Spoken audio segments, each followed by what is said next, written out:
Hello guys! Hello. This is for Scorpio. So Scorpio, titingnan natin yung 2026 love vibes, love vibration. So, are you married, in a relationship, single, looking for a relationship? Ano pa man ang status mo sa love life?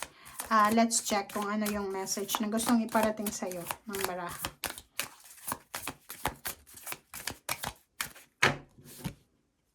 Okay.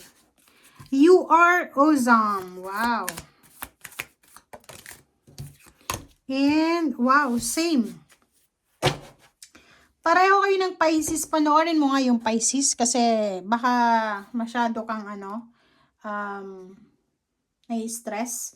Okay, so dito sa baraha mo, sinasabi sa'yo dito ng baraha Scorpio na kailangan mo daw na humingi ng tulong. So, like for example, in a relationship ka, na parang akala mo, ikaw yung may kasalanan kung bakit hindi nag-workout yung relationship mo, panay away, panay gulo, panay sumbatan, ganyan ganito.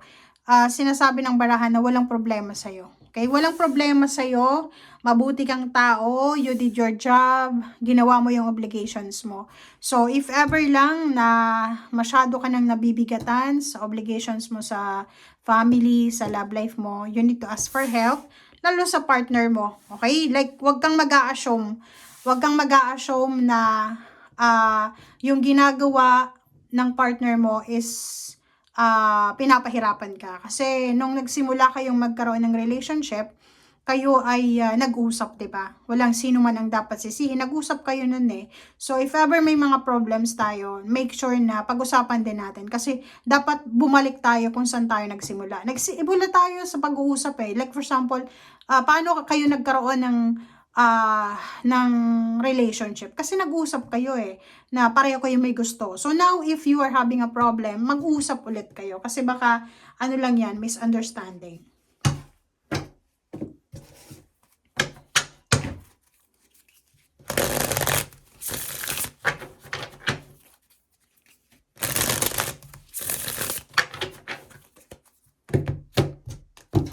Alam nyo guys, yung reading ko sa love life, hindi tulad ng ibang reading na sinasabi na makikilala mo si ganito, di-describe now.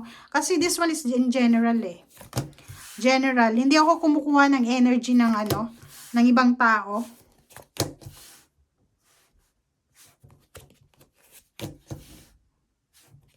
Okay.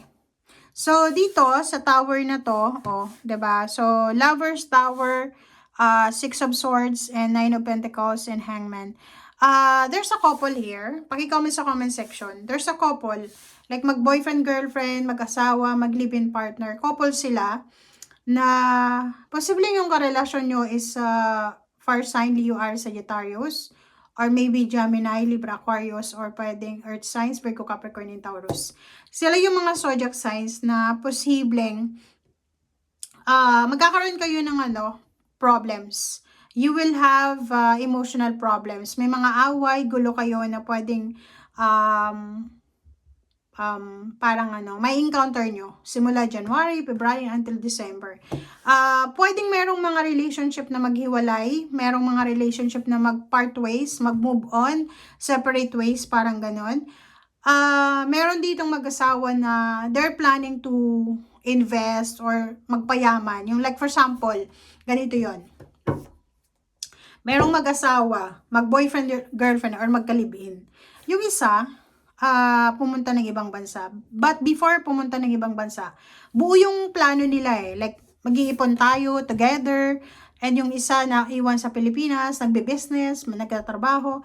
But yung plano nila ay posibleng hindi matuloy this 2026 because pwedeng yung isa sa inyo ay magloko. Pwedeng yung isa ay maging sanhi ng hiwalayan. Pwedeng yung iba, yung isa ay nakatagpo ng bagong love life. Pwedeng yung isa ay nagsawa na. So just gusto niya nang i-release ang sarili niya sa relationship. So yun, yung kailangan mong bantayan sa taong ito. Kasi sayang yung pangarap nyo eh. Pangarap yung dalawa na mag-ipon ng pera. Pangarap yung dalawa, like yung mag-boyfriend, girlfriend pa lang, mag-live-in na magpakasal, mag-ipon para sa future. Pero pwedeng hindi siya matuloy. It's because pwedeng maghiwalay kayo or yun, magkaroon kayo ng miscommunication or misunderstanding.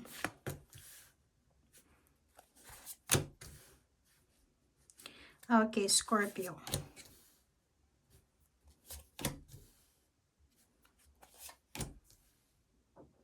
Alright.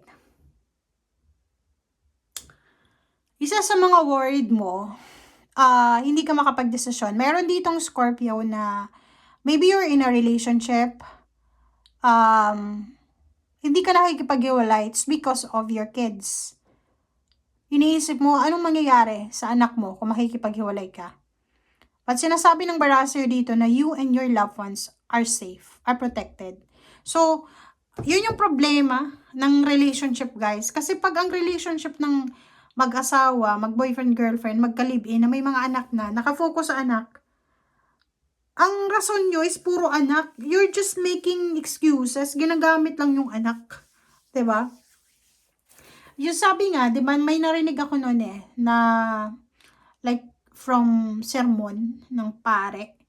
Sinasabi niya na dapat kung kayo ay mag-asawa or even relationship, lalo na yung may mga anak na, wag yung gamitin yung anak nyo na para sabihin na hindi ako makikipag-iwalay because yung anak ko. Are you sure? Kasi minsan na yung anak nakikita yung magulang na nagbabangayan, nag-aaway, nagiging masama yung baby or yung anak, 'di ba? Kasi 'di ba nakikita niya traumatic yun So, much better na bigyan mo yung anak mo ng peace of mind as well as ikaw, peace of mind, parang ganun. So, if gusto mong mag-stay sa relationship, wag mong sabihin na dahil yun sa anak mo kasi unfair yun. Okay? You want to stay because you want it. Okay? Walang may kasalanan na yung anak mo ganyan ganito. Okay? Don't shy away from your desires. So, 'di ba? A few days. So, sinasabi ng bara sa'yo dito na possible na mayroong mga Scorpio na siguro yung pagpasok pa lang ng January, gusto mo nang makipaghiwalay. And sinasabi ng barahas dito na yun na nga, marami kang obstacles and challenges na kailangan na pagdaanan. In terms of relationship, mapasingle ka man, kung naghahanap ka ng karelasyon or may asawa ka man, sinasabi ng barahan na work on releasing your fear so it can manifest. So, walang masyadong yun, natatakot ka ba na, yun nga sabi ko, yung iba sa Pisces, natatakot yung iba kasi baka kung anong sasabihin ng ibang tao. Ba't ka matatakot? Ikaw yung nagsasuffer, diba? Moon energy is amplifying the situation. Iwasan nyo. Same with the Pisces.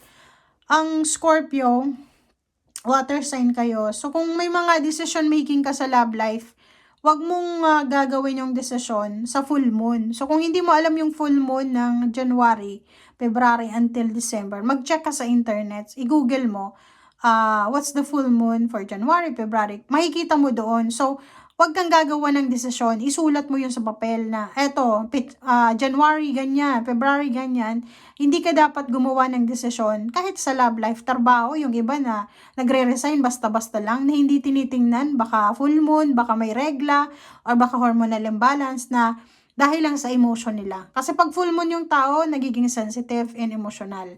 Pag full moon, lahat talaga. Okay, lalo yung apektado ng full moon is mga water sign. Okay? Thank you guys. Bye!